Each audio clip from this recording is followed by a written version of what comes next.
In this video, let us learn how to divide the number 99 by 5 using the long division method.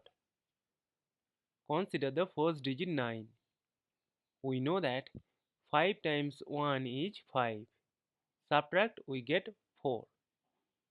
As 4 is less than 5, that is why we will bring down this number 9 here. Now 5 times 9 is 45. Subtract, we get 4.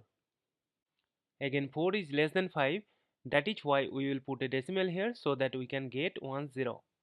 Now 5 times 8 is 40. Subtract, we get 0.